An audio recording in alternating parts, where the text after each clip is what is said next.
दोस्तों, आज की इस वीडियो में हम आपको 9 ऐसी कमाल की आर्कियोलॉजिकल खोजों के बारे में बताएंगे जो इतिहास को बदल सकती है।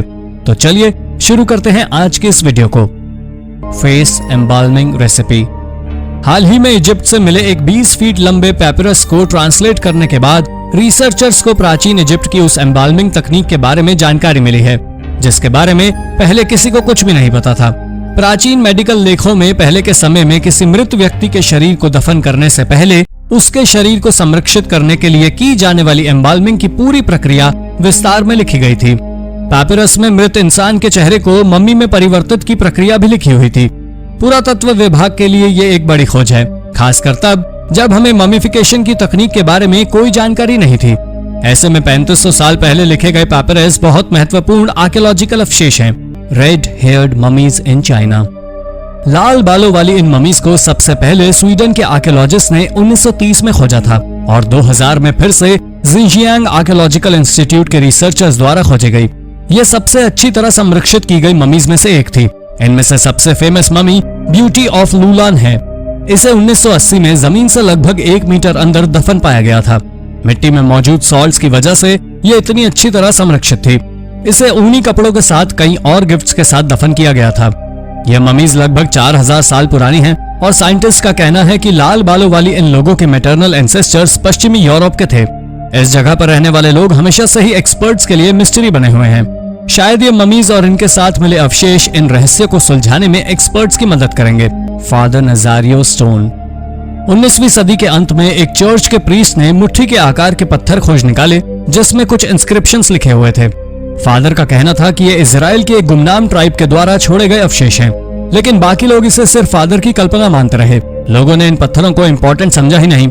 एक पत्थर तो डोर स्टॉपर की तरह इस्तेमाल किया जा रहा था, पर 2001 में रेनियल रॉड्रिगेज रेमोस नाम के एक आर्कियोलॉजिस्ट ने इन पर रिसर्च की और तब पता चला ये किसी प्री कोलंबियन भाषा को रिप्रेजेंट करते हैं, जिसके बारे में हमें अभी तक जानकारी नहीं थी। ये लगभग 300 स्टोन्स हैं जिसमें 20 के करीब सिंबल्स रिपीट किए गए हैं। एक पत्थर पर तो पगड़ी पहने आदमी की आकृति भी बनी हुई थी।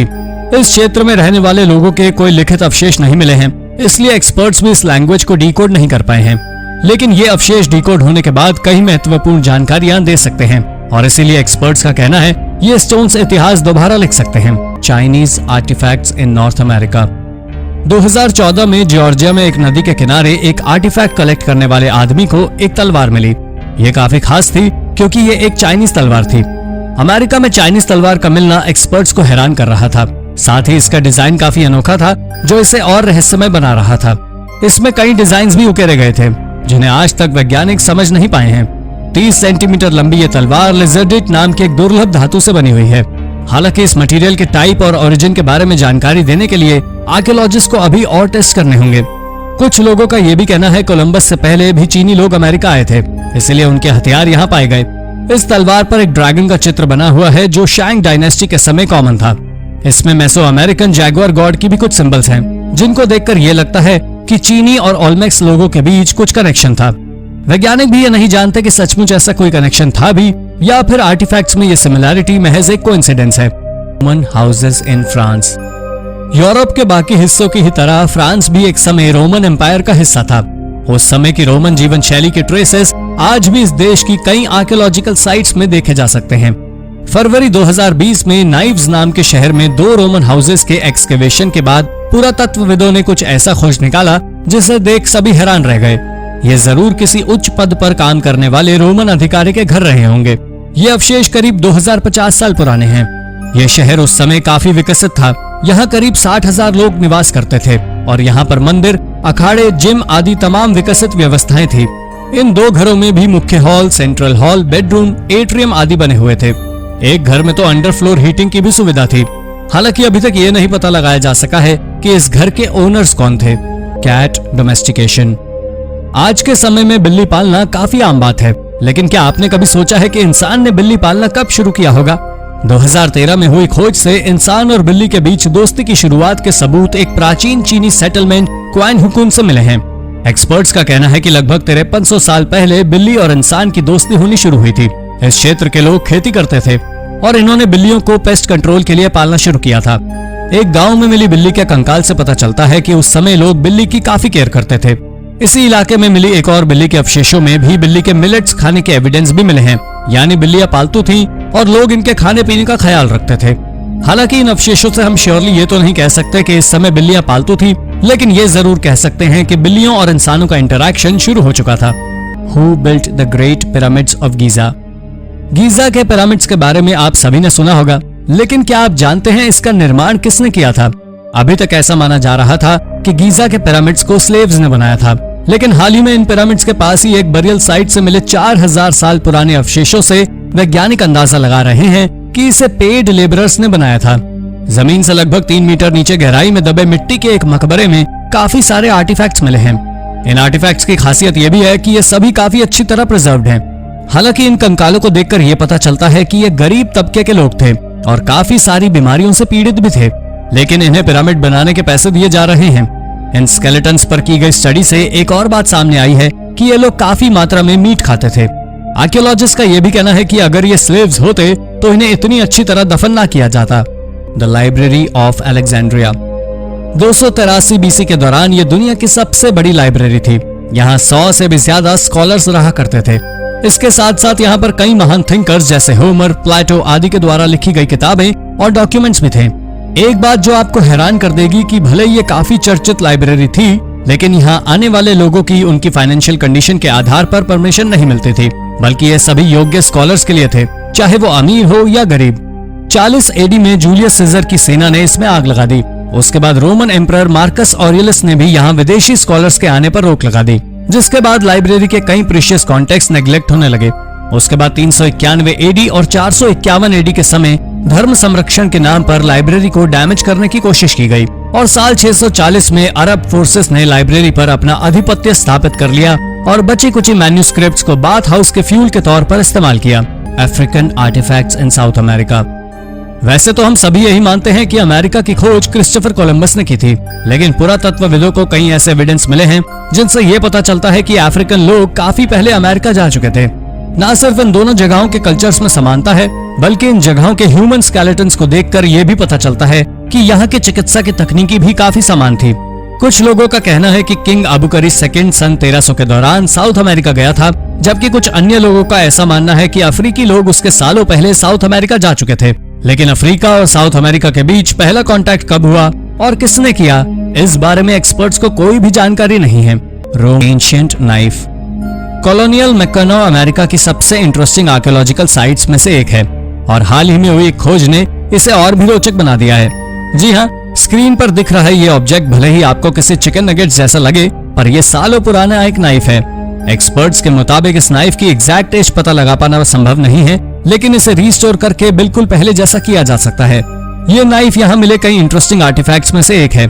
ये साइट 18वीं सदी के समय का एक शहर है जो धीरे धीरे रिकंस्ट्रक्ट हो गया। ये मिशिगन में पहली जगह थी जहाँ पर लोगों ने रहना शुरू किया था। पहले यहाँ पर अमेरिकी ट्राइब के लोग रहा करते थे और बाद में इस जगह पर फ्रेंच लोगों ने कब्जा कर लिया। एक्सपर्ट्स 6 दशकों की रिसर्च और हजारों आर्टिफैक्ट्स खोजने के बाद भी इस जगह की पूरी हिस्ट्री पता नहीं लगा पाए हैं और ये साइट आज भी पुरातत्वविदों के लिए गुत्थी बनी हुई है। Chinese drainage system. चाइना के यांशी रूइंस को आर्कियोलॉजिस्ट ने पहली बार 1983 में खोजा था, लेकिन पहले आर्कियोलॉजिस्ट ने साइट की एक महत्वपूर्ण डिस्कवरी मिस कर दी थी। जनवरी 2021 में पुरातत्वविदों ने यहाँ पर दुनिया का सबसे पुराना वाटर सिस्टम खोज निकाला है। यह सिस्टम शैंग डायनेस्टी के समय का है, यानी कि लगभग 3600 साल पुराना। चीन का यह वाटर सिस्टम 2 भागों में विभाजित था, एक्सटर्नल सिस्टम और internal system. Internal system drainage का काम करता था और एक्सटर्नल सिस्टम इस पानी को नदी नालों में निष्कासित करने के काम आता था। इस शानदार ड्रेनेज सिस्टम को उस समय की सबसे महत्वपूर्ण टेक्निकल अचीवमेंट्स में गिना जाना चाहिए। Long lost Roman mosaic. कभी कभी पुरातत्वविद भी कुछ अवशेषों को देखकर आश्चर्यचकित हो जाते हैं कि कैसे फ्रेजाइल आर्टिफैक्ट्स इतने बेहतर तरीके से कैसे प्रिजर्व रह सकते हैं। ऐसा ही हुआ जब इटली में खुदाई के दौरान सालों पुराने रोमन मोज़ेक मिले। जिस विला के अवशेषों से ये मोज़ेक मिले हैं, उसकी खोज के लगभग 1 सदी बाद इन्हें खोजा गया। पुरातत्वविदों ने वेरोना इटली के पास लताओं की पंक्ति के नीचे छिपी एक अच्छी तरह से संरक्षित प्राचीन रोमन मोज़ेक फर्श की खोज की है।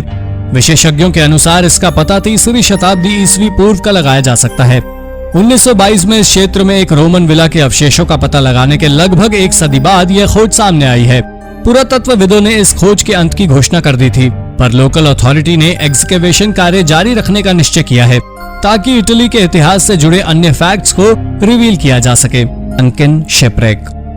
2019 में स्वीडन के वैक्सहॉम में 2 शिपरेक पाए गए। इनकी बनावट बिल्डिंग शिप्स जैसी थी। इस तरह के शिप्स 17वीं शताब्दी में काफी प्रचलित थे। पुरातत्वविद ऐसा अनुमान लगा रहे थे कि इनमें से एक काफी समय पहले खोया एपलेट नाम का जहाज हो सकता है, लेकिन 2021 के शुरुआत में यह कंफर्म हो गया कि इनमें से एक शिप अपोलो है, जबकि दूसरा मारिया, जिनका निर्माण 1648 में हुआ था। इन दोनों शिप्स का इस्तेमाल नॉर्दर्न वॉर और 1657 में हुई बैटल ऑफ द मॉम में हुआ था। हिस्टोरिकल रिकॉर्ड्स के अनुसार 1676 में ये दोनों शिप्स डिफेंस बैरियर बना दिए गए थे, लेकिन इसकी लोकेशन किसी को पता नहीं थी। पर आखिरकार 300 सालों बाद इससे सुलझा लिया गया, पर एपलेट अभी भी रहस्य बना हुआ है। Mammal ancestors. 120,000 साल पहले चीन के उत्तर पूर्वी हिस्से में आज के समय के मैमल्स जैसी 2 अलग अलग प्रजातियां पाई जाती थी। प्राचीन जेहोल बायोटा इकोसिस्टम में ये सबसे पुराने स्क्रैच डिगर्स थे। ये दोनों प्रजातियां काफी हद तक एक जैसी थी। एक्सपर्ट्स अभी तक ये नहीं समझ पाए हैं कि ये अंडरग्राउंड होकर क्यों रहते थे। इसके कई कारण हो सकते थे, या तो शिकारियों से बचने के लिए या फिर अपनी बॉडी के हिसाब से सही टेम्परेचर मेंटेन करने के लिए। ये प्रजातियां धरती पर लगभग 145,000 साल पहले पाई जाती थी। क्रिटेशियस पीरियड की शुरुआत में इनकी पूंछ काफी छोटे आकार की होती थी, यहाँ तक कि इनके पैर भी काफी छोटे होते थे।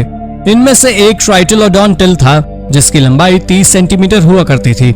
दूसरे स्पेसिमेन का नाम जुकोनोडिन चैनी था और इसकी लंबाई महज 18 सेंटीमीटर थी। Dead stargazer found in Queensland. मार्च 2021 में क्वींसलैंड के समुद्र तटों पर सफेद चमकते दांतों और उभरी हुई आंखों वाले जीव पाए गए। जिस महिला ने इसे देखा था उसने इसकी तस्वीरें ली और सोशल मीडिया पर इस उम्मीद के साथ डाल दी कि शायद कोई इस प्राणी को पहचान ले। एक मरीन बायोलॉजिस्ट ने बताया कि ये एक, जिसे ऑस्ट्रेलिया में मॉन्कफिश के नाम से भी जाना जाता है। ये बिल्कुल नहीं कहा जा सकता कि ये जीव गलती से पानी के बाहर रेत में आ फंसा होगा, क्योंकि स्टारगेजर बहुत जहरीले होते हैं और जानबूझकर खुद को रेत और मिट्टी में दफन कर लेते हैं और फिर अपने भोजन का इंतजार करते हैं। जैसे ही कोई जीव इन तक आता है ये उसे अपना शिकार बना लेते हैं। इस स्टारगेजर ने भी शायद भोजन की तलाश में खुद को दफन किया होगा, लेकिन इससे पहले इसका शिकार इस तक पहुंच पाता इसकी मौत हो गई होगी। ऑस्ट्रेलिया के तटों पर स्टारगेजर्स की 20 से अधिक प्रजातियां विचरण कर रही हैं और आप गलती से भी किसी एक के भी करीब नहीं जाना चाहेंगे। Multi illumination hyperspectral technique.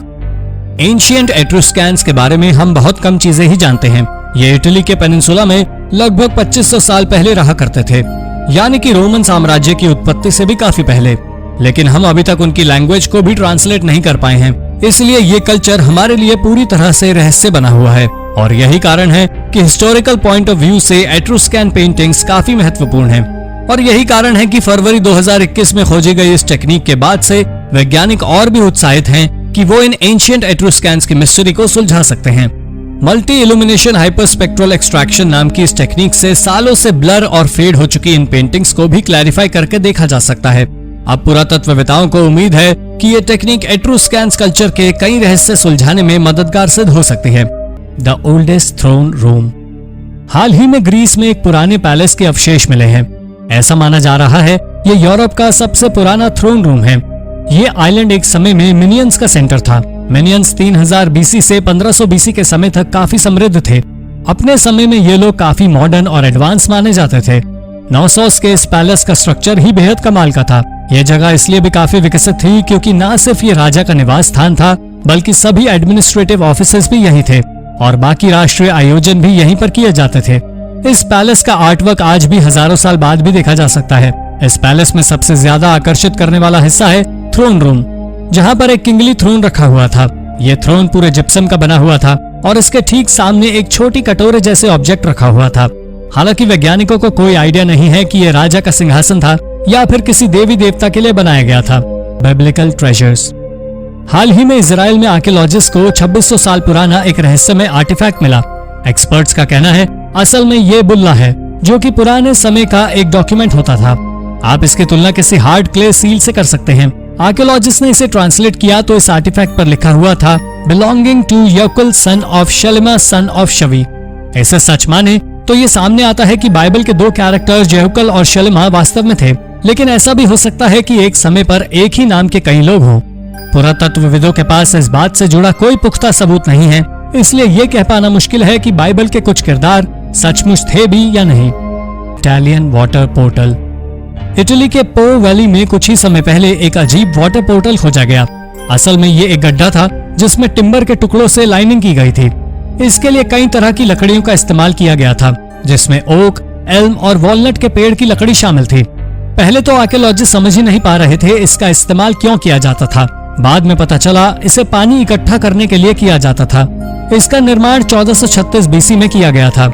ये गड्ढा 12 मीटर लंबा और 7 मीटर चौड़ा था, जबकि इसकी गहराई 3 मीटर के करीब होगी। पर इसके आसपास कोई भी ऐसा रास्ता नहीं दिखाया गया जिससे पानी इस पूल तक आता हो। साथ ही इसके आसपास के इलाकों से आर्कियोलॉजिस्ट को कुछ पॉटरी और फिगरिंग्स जैसे अवशेष भी मिले हैं, जिनसे एक्सपर्ट्स ये अंदाजा लगा रहे हैं कि इस पूल को शायद किसी मैजिकल एक्टिविटी या फिर ईश्वर से कम्युनिकेट करने के लिए प्रयोग किया जाता था। एंशिएंट मायन कॉप्रोलिथ्स।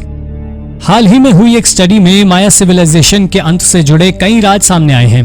ग्वाटेमाला के लेक इजाबेल की तली से मायन पूप यानी कि कॉप्रोलिथ्स का एक हिस्सा मिला है। और कमाल की बात यह है कि इसकी मदद से अब वैज्ञानिक ये बता सकते हैं कि 3000 साल पहले और अब की माया पॉपुलेशन में क्या फर्क आया है। इस खोज से पहली बात तो ये सामने आई है कि पहले के एस्टिमेशन से करीब 650 साल पहले से माया लोग इजाबेल लेक के आसपास के हिस्सों में रहा करते थे। इस पूप फ्रैगमेंट से यह भी पता चला कि 1000 एडी में माया समाज के कोलैप्स होने के बावजूद कुछ माया लोग इस लेक के आसपास रहा करते थे। और इससे पता चलता है कि 1600 में स्पेन के लोगों के हमले से पहले मायन समाज कभी पूरी तरह खत्म ही नहीं हुआ। Jesus foreskin. दोस्तों, अब तक की सबसे रहस्यमय खोज है जीसस की फोरस्किन। अब ये खोज कितनी हकीकत है और कितना फसाना है, ये तो एक्सपर्ट्स भी नहीं जानते। हालांकि ऐसा संभव नहीं है, पर ऐसा माना जाता है कि मिडल एज के समय में यूरोप के चर्चेज में 12 होली फोरस्किन्स थी। पहली होली फोरस्किन रोमन एम्परर चार्लमेग्न ने पोप लियो III को दी थी और आखिरी इटली के कलकत्ता में 1983 तक था, जिसके बाद इसे चोरी कर लिया गया। और एक्सपर्ट्स भी आज तक नहीं जानते ये सचमुच जीसस की असल स्किन थी भी या नहीं, और सचमुच इसे खोजा भी गया या ये सब सिर्फ कहानियां हैं। आपको क्या लगता है, ये सचमुच एक खोज थी या फिर सिर्फ अफवाह? अपने विचार हमें कमेंट में जरूर बताएं। Oldest European wine. वैसे तो सबसे पुरानी वाइन कब बनी, ये बात सालों से वैज्ञानिकों के लिए रहस्य रही है और आज भी एक्सपर्ट्स इसका जवाब नहीं ढूंढ पाए हैं। लेकिन हाल ही में ग्रीस में एक एग्जीक्यूशन कार्य के दौरान हजारों साल पुरानी एक वाइन के ट्रेसेस मिले हैं। ये वाइन 4200 बीसी के दौरान की है, यानी लगभग 6000 साल पुरानी। वैज्ञानिकों का कहना है ये यूरोप की सबसे पुरानी वाइन थी। ये वाइन के ट्रेसेस एक साइड से टूटे हुए बर्तन पर चिपके हुए मिले हैं। जाहिर तौर पर ये लिक्विड वाइन तो नहीं है, लेकिन इस खोज से हमें इतना जरूर पता चल गया है कि यूरोप के लोग 6000 साल पहले से वाइन बनाते और पीते आ रहे हैं। हालांकि जिस साइट से ये अवशेष मिले हैं वो साइट भी पुरातत्वविदों के लिए बड़ा रहस्य बनी हुई है, पर फिलहाल हम इन लोगों के बारे में इतना जानते हैं कि उन्हें वाइन बनाना आता था। Ancient deer toe bone. हाल ही में आर्कियोलॉजिस्ट ने कुछ ऐसा खोज निकाला है जिससे ये प्रूव हो जाता है कि निएंडरथल्स हमारी सोच से कहीं ज्यादा तेज और समझदार थे। एक्सपर्ट्स ऐसा इसलिए कह रहे हैं क्योंकि उन्हें 51,000 साल पुराना एक आर्टवर्क मिला है। इसमें एक हिरण के अंगूठे की हड्डी को तराश कर एक आर्टिफैक्ट बनाया गया था। यह खोज जर्मनी की यूनिकॉर्न केव में हुई। इसके साथ निएंडरथल्स के अन्य अवशेष भी पाए गए हैं। निएंडरथल हम इंसानों के सबसे करीबी रिलेटिव हैं जो 430,000 से 40,000 साल पहले तक पृथ्वी पर पाए जाते थे। अभी तक आर्कियोलॉजिस्ट ऐसा मानते थे कि ये लोग सिर्फ औजार और हथियार ही बनाते थे, लेकिन हाल ही में सामने आया है कि ये लोग आर्ट वर्क भी बनाया करते थे। यह सचमुच अपने आप में एक अनोखी खोज है। Stolen Viking treasure. 2015 में हेरेफोर्डशायर इंग्लैंड में 2 मेटल डिटेक्टरिस्ट ने सालों पहले खोया हुआ एक खजाना ढूंढ निकाला। यह खजाना वाइकिंग्स के समय का था। इस खजाने में गोल्ड और सिल्वर ज्वेलरी, सिल्वर इनगॉट्स और लगभग 300 एंग्लो सैक्सन कॉइन्स थे। एक्सपर्ट्स का कहना है कि इसे किसी वाइकिंग वॉरियर ने 1000 साल पहले दफन किया होगा। इसमें मिली एक रिंग, एक ब्रेसलेट 9th सेंचुरी के समय का है। जिन 2 व्यक्तियों ने इन्हें खोजा था उन्होंने इसकी जानकारी सरकार को देने के बजाय इन आर्टिफैक्ट्स को एंटीक डीलर्स को बेचना शुरू कर दिया। हालांकि कानून तोड़ने और आर्टिफैक्ट्स की स्मगलिंग के लिए इन्हें जेल में डाल दिया गया, लेकिन तब तक इनमें से अधिकतर आर्टिफैक्ट्स बेचे जा चुके थे और आज भी एक्सपर्ट्स बहुत कम आर्टिफैक्ट्स से रिकवर कर पाए हैं। ऐसा कहा जा रहा है कि खोए आर्टिफैक्ट्स में से एक में वेसेक्स के राजा किंग एल्फ्रेड और दूसरे में मोर्शियर के कियोलवुल्फ II की तस्वीर बनी हुई है। क्या इन दोनों में कोई कनेक्शन था? अवशेषों की कमी की वजह से ये सभी सवाल हमेशा के लिए अनसुलझे ही रह जाएंगे। मायन गोल्डन ऑर्ब्स। फेदर्ड सर्पेंट के नीचे दर्जनों में गोल्डन ऑर्ब्स देखकर पुरातत्वविद भी हैरान रह गए थे। यह मंदिर मेक्सिको के प्राचीन शहर एज़टेक में स्थित है। इस मंदिर के नीचे एक सुरंग बनी हुई थी और उसी के रहस्य को सुलझाने के लिए जब आर्कियोलॉजिस्ट ने एक रोबोट को इस टनल में भेजा तो करीब 76 मीटर की गहराई में दर्जनों गोल्डन ऑर्ब्स दिखे, जो असल में क्ले से बनी हुई कलर्ड बॉल्स थी। आर्कियोलॉजिस्ट का कहना है ऐसा कुछ इतिहास में पहले कभी नहीं खोजा गया। असल में ये मिट्टी की बनी हुई बॉल्स थी जिनमें ऊपर से सोने की परत चढ़ाई गई थी। आप इनकी तुलना हैरी पॉटर फिल्म की जायंट गोल्डन स्नेचेस से कर सकते हैं, पर वैज्ञानिक ये नहीं पता लगा पाए हैं कि ये बॉल्स क्यों इस्तेमाल की जाती थी। Mysterious ancient castle. हाल ही में एक टर्किश आर्कियोलॉजिस्ट ने एक रहस्यमय कासल खोज निकाला है। ये कासल यूराटू का है। इस जगह फर्स्ट मिलेनियम बीसी के समय कई अलग अलग कल्चर और सिविलाइजेशन एक साथ पाई जाती थी। आज के समय में यूराटू अर्मेनिया में है और टर्की और ईरान का हिस्सा है। ये कासल करीब 2800 साल पुराना है और ये एक पहाड़ी पर लगभग 2500 मीटर की ऊंचाई पर बना हुआ है। सबसे अजीब बात यह रही कि वैसे तो इस कासल को पुराने समय में बनवाया गया था, लेकिन इसे सबसे ज्यादा मिडिल एज के दौरान इस्तेमाल किया गया, उन लोगों के द्वारा जो लोग इसके बनने के सालों बाद आए थे। ये कासल पहाड़ियों पर तराश कर बनाए गए हैं। इसी कासल के नजदीक ही एक और कासल भी है जिसे वैन कासल के नाम से भी जाना जाता है, जो कि 8th सेंचुरी बीसी के दौरान बनाया गया था। New hominid species. दोस्तों, अर्ली ह्यूमंस का इतिहास हमेशा से एक्सपर्ट्स को परेशान करता रहा है। वैज्ञानिक आज भी नहीं बता पाए हैं कि सबसे पुराने ह्यूमंस कौन थे और होमो सेपियंस का ओरिजिन किस स्पीशीज से हुआ। और हाल ही में होमिनिड स्पीशीज के हिस्ट्री में एक नई स्पीशीज जुड़ गई है। 2013 में जोहान्सबर्ग की एक गुफा में वॉलंटियर्स को हजारों की संख्या में हड्डियां और इंसानी जबड़े मिले। एक्सपर्ट्स का कहना है ये बिल्कुल नई स्पीशीज हैं और वैज्ञानिकों ने इन्हें होमो नेलिडी नाम दिया है। इस स्पीशीज के अवशेष इससे पहले कभी नहीं देखे गए थे। इन लोगों के ब्रेन का साइज बाकी नॉन ह्यूमन स्पीशीज की तुलना में छोटा है। ये सभी अवशेष 335,000 से लेकर 236,000 साल पुराने हैं। एक्सपर्ट्स का कहना है कि होमो सेपियंस यानी आज के इंसान और होमो नेलिडी ये दोनों ही प्रजातियां आपस में रिलेटेड हैं, लेकिन कैसे, इस बात का जवाब वैज्ञानिकों के पास भी नहीं है। Weird mummies. इजिप्ट के आर्कियोलॉजिस्ट को कायरो से लगभग 40 किलोमीटर की दूरी पर बहुत ही अजीब और अनोखी ममीज मिली हैं। किंग एमिनम हॉट सेकंड के समय से ही ये burial site high rank officials को दफनाने के लिए प्रयोग की जाती थी। पुरातत्वविदों ने साइट से 8 लाइमस्टोन सार्कोफेगस निकाले और कमाल की बात यह थी कि इजिप्ट के इतिहास में भी ये सभी ममीज सबसे अनोखी थी। इन्हें पेंट करके दफन किया गया था और देखने में ये बिल्कुल किसी एलियन जैसी दिखती थी। इन्हें कार्टोनेज नाम के मटेरियल से पेंट किया गया था। ये ममीज 664 से 332 बीसी के समय की हैं, लेकिन ये किसकी हैं और इन्हें इतने अजीब ढंग से क्यों ममीफाई किया गया, इस बात का जवाब एक्सपर्ट्स के पास भी नहीं है। एक्सटिंक्ट गीस। दोस्तों, सालों पहले पाई जाने वाली कई प्रजातियां आज विलुप्त हो गई हैं, लेकिन इनसे जुड़े आर्टवर्क्स और अवशेष अक्सर पाए जाते हैं और अधिकतर एक्सटिंक्ट स्पीशीज को वैज्ञानिक इन्हीं की मदद से पहचानते हैं। गूस की इस 4600 साल पुरानी प्रजाति को भी एक इजिप्शियन आर्टवर्क से ही पहचाना गया था। इस आर्टवर्क को 1871 में मीडियम नाम की जगह पर खोजा गया था, इसीलिए गीस की इस प्रजाति को मीडियम गीस नाम दिया गया। इस पेंटिंग को इजिप्ट की मोनालिसा भी कहा जाता है। अभी ये पेंटिंग इजिप्ट के कायरो म्यूजियम में रखी गई है। हालांकि इससे पहले भी कई तरह के जानवरों की पहचान इस तरह के आर्टवर्क से की गई। The megalodon tooth. South Carolina में एक प्रोफेशनल फॉसिल हंटर मैथ्यू ने एक मेगालोडॉन दांत ढूंढ निकाला जो कि एक शार्क का था। यह दांत 6.5 इंच लंबा था और इसका वजन 10 किलो था। इतने कमाल के फॉसिल की खोज पर मैथ्यू को खुद यकीन नहीं हो रहा था। सबसे बड़े दांतों वाली शार्क मछली मेगालोडॉन करीब 3500,000 साल पहले समुद्र में पाई जाती थी। ये शार्क्स 18 मीटर लंबी होती थी, यानी आकार में इतनी बड़ी होती थी कि किसी ग्रेट व्हाइट शार्क को किसी दवा की गोली की तरह निगल ले। शार्क एक्सपर्ट्स की माने तो एक शार्क के दांत की लंबाई उसके शरीर के आकार की 1 इंच प्रति 3 मीटर होती है। तो अब आप इस फॉसिल के दांत की लंबाई से उसे लगभग 20 मीटर लंबी शार्क के विशालकाय शरीर का अंदाजा लगा सकते हैं। मेसा वर्दे and Cliff people. मेसा Varde national park में 4700 से भी ज्यादा आर्कियोलॉजिकल साइट्स हैं। इनमें 600 से भी अधिक क्लिफ ड्वेलिंग्स हैं और ऐसा माना जा रहा है कि इन्हें 550 से 1300 एडी के दौरान बनाया गया था।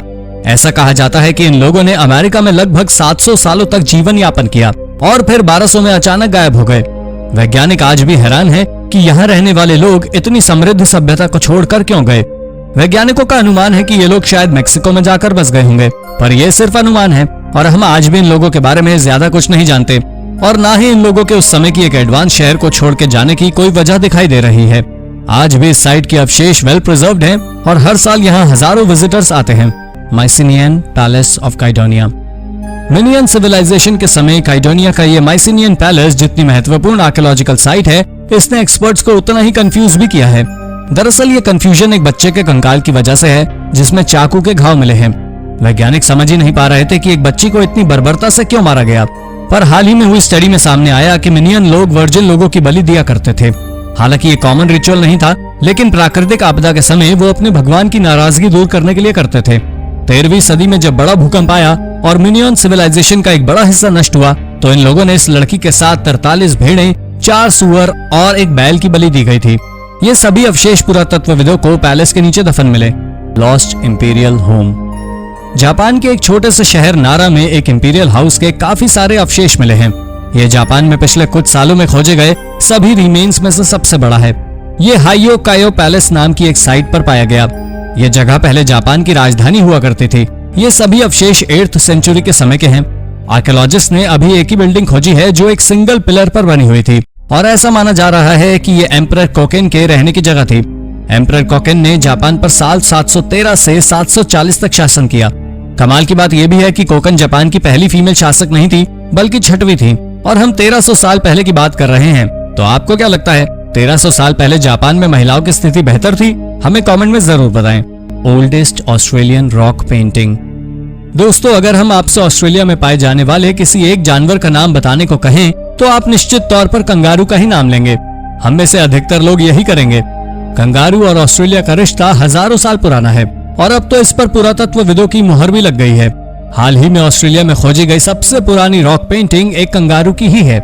इसकी लंबाई लगभग 6 फीट है और ये किम्बर्ली रीजन के एक रॉक शेल्टर पर पाई गई है और पुरातत्वविदों का कहना है कि ये लगभग 17,500 साल पुरानी पेंटिंग है। एक कमाल की बात यह भी है, ये आर्ट वर्क एशिया की 40,000 साल पुरानी केव पेंटिंग से काफी हद तक मेल खाता है और अब वैज्ञानिक इस कनेक्शन की गुत्थी को सुलझाने का प्रयास कर रहे हैं। The labyrinth of Colosseum. Rome का कोलोसियम दुनिया के सबसे आइकॉनिक आर्किटेक्चर में से एक है। ये देखने में आपको जितना आकर्षक लगता है, इसके अवशेष भी उतने ही फैसिनेटिंग है। कोलोसियम के फर्श के नीचे एक लेबिरिंथ है जो कि लकड़ी के फर्श के नीचे छिपा हुआ था। 80 एडी के दौरान ये लेबिरिंथ में कई तरह की एक्शन फाइट्स होती थी, लेकिन ये कोई नहीं जानता था कि ये किस तरह की फाइट्स होती थी। हाल ही में एक जर्मन आर्कियोलॉजिस्ट ने लेबिरिंथ पर 14 साल की रिसर्च के बाद बताया ये जगह जानवरों के एक्शंस के लिए यूज की जाती थी। यहाँ पर स्लेव्स को जानवरों से लड़ने पर मजबूर किया जाता था। लेकिन रोमन साम्राज्य के अंत तक कोलोसियम का अस्तित्व पूरी तरह खत्म हो गया। यहाँ तक कि लोगों को लगता था कि ये कोई पुराना मंदिर है और 16वीं सदी में एक पोप ने इसे वूल फैक्ट्री में कन्वर्ट कर दिया। मोरे घाट डॉल्मेन साइट। जॉर्डन की यह साइट एक्सपर्ट्स के लिए एक बड़ी मिस्ट्री है। यहाँ करीब 100 से अधिक मोनोलिथ स्टोन्स पाए गए हैं। कुछ लोग इस जगह को जॉर्डेनियन स्टोनहेंज भी कहते हैं।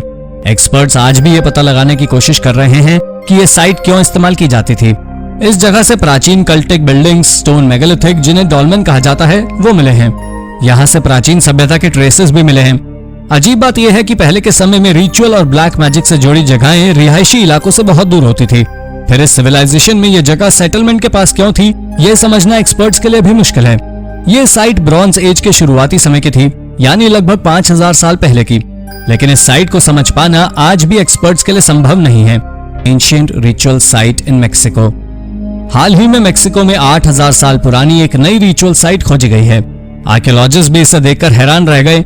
ऐसा माना जा रहा है कि मेक्सिको में सबसे पहले लोग यहीं आकर बसे थे। यहाँ तक कि यहाँ रहने वाले लोगों ने अपने गांव बसाने भी शुरू किए थे। इस साइट से टीथ, बोन्स, स्कल के साथ साथ जानवरों के शरीर के अन्य हिस्से भी मिले हैं। इस जगह पाए जाने वाले जीव मैमथ, लामस, जायंट बाइसन आदि थे।